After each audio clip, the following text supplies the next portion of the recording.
it comes to scientific discovery, how fast is fast enough? Let's look at biology.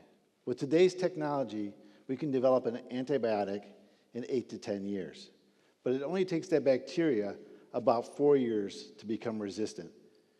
We need new methods to identify and evaluate new treatments that outpace our infections. How about extreme weather? Countless millions of Americans live in the path of hurricanes. Category 5 storms, the most powerful, are increasing in intensity and frequency. We need to better predict how they form, where they're going, and the impact that they will have on our homes and infrastructure. How about the human brain? We need to understand the structure and function of the brain to treat diseases like Alzheimer's, Parkinson's, and other neurological conditions. But in one human brain, there's approximately quadrillion connections or synapses. That's roughly the number of stars in our sky. And you can't study one brain, you need to study many so we can improve our medicines and therapies. Let's zoom way out. Cosmology. If we want to understand the evolution of our universe from the Big Bang onward, if we want to understand dark energy and dark matter, the things that theoretically make up most of the universe, we can't recreate the Big Bang at scale in our laboratory. It's physically impossible, not to mention loud and messy. So we need to be able to test our theories without actually blowing our universe up again.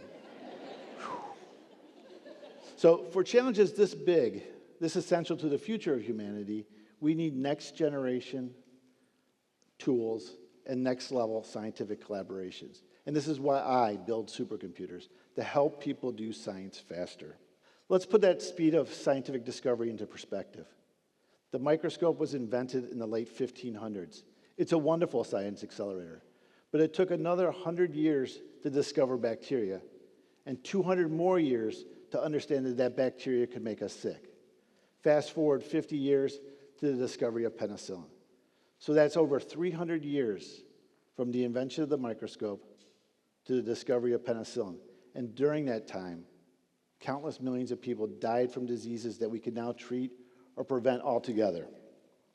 Discoveries have to accumulate. They have to build upon one another. The microscope is a wonderful science accelerator, but it's not going to make discoveries for you. It's not going to generate ideas or run experiments. It's not going to retain all the knowledge humans have ever accumulated on a topic and then crank away on it 24 hours so that you and your lab mates can lead a more well-balanced life. But a supercomputer will. Back in 2007, when I had a lot less gray in my beard, a community of scientists began to think about the next generation supercomputers, what they would look like, how powerful they would be, and what could we accomplish with all that computing power. And I'd like to tell you some dreamy sepia-toned story of me toiling away in the lab to the wee hours of morning, yelling Eureka and running out with answer in hand. But science isn't about one person's Eureka moment. It's about many. In fact, hundreds. It was moving the field of computing forward with a steady stream of what-ifs, ahas, and probably some other choice words that I'm not allowed to say in front of all you people. We, huge teams of computer scientists, engineers, and fellow nerds, build bigger and faster computers because the world needs bigger and faster computers. The discoveries that we have in front of us need the fastest computers that we ever dreamed of before. And so that's why I build supercomputers. I, along with many others, helped design and build Aurora, which we are now bringing online. Aurora is one of the world's first exascale computers and the fastest computer in the world for artificial intelligence. It is capable of 1 quintillion calculations per second. That's 1 with 18 zeros after it. Aurora is a science accelerator because today's problems can't be solved by one person or one small team peering into a microscope. Only supercomputers are powerful enough and complex enough to solve the world's most challenging problems now. Let's talk about that speed again. 1 billion calculations per second. That's as if every person on this planet was doing 4 math problems a second, 24 hours a day, 7 days a week, for a little over 1 year.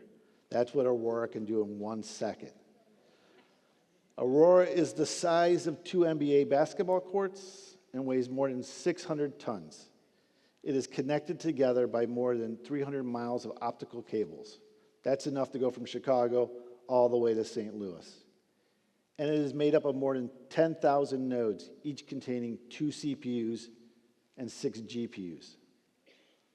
But what's really interesting there is those computer parts, those computer components, they're not really any different than the ones in your laptop. But Aurora has the power of about 1 million laptops. The key to making it a supercomputer is to getting them all to work on the same problem. And we're building Aurora just outside Chicago at the Department of Energy's Argonne National Laboratory. We're accelerating scientific discovery right in Chicago's backyard.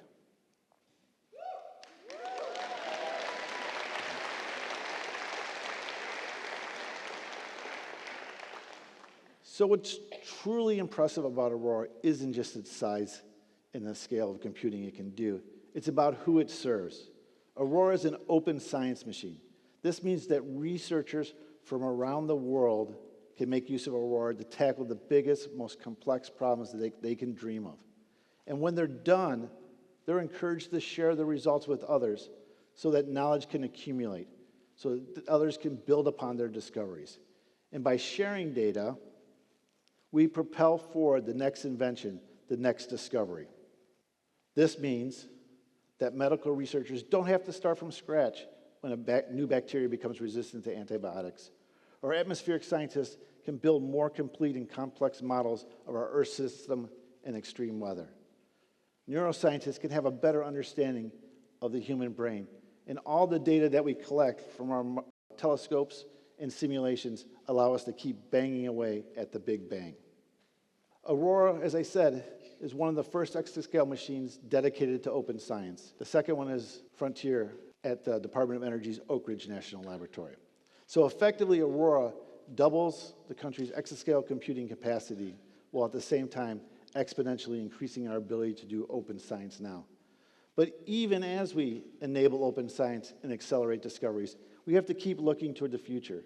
Supercomputers are power hungry. They use a lot of energy.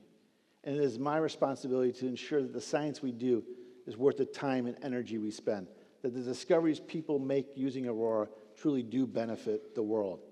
It's a balancing act of enabling the future while at the same time understanding your impact on it. So how fast should a supercomputer be? Well, fast enough to improve our quality of life, fast enough to answer previously unknown questions, and fast enough to inspire the next generation of scientists to go after the biggest and boldest problems. And only a science accelerator like Aurora can meet these goals in time. And as a science enabler, I couldn't be more excited. If we want a cure for cancer, or a circular economy for plastics, or enhanced renewables, we can't rely on serendipity to bring about scientific discovery. Aurora is not the end of the line. I'm not going to congratulate myself on a job well done. We still have work to do. I'm going to keep building my version of a better microscope, a better science enabler. We need to accelerate science and keep doing better. Maybe the most important thing we can all ask ourselves is, what can we accomplish next?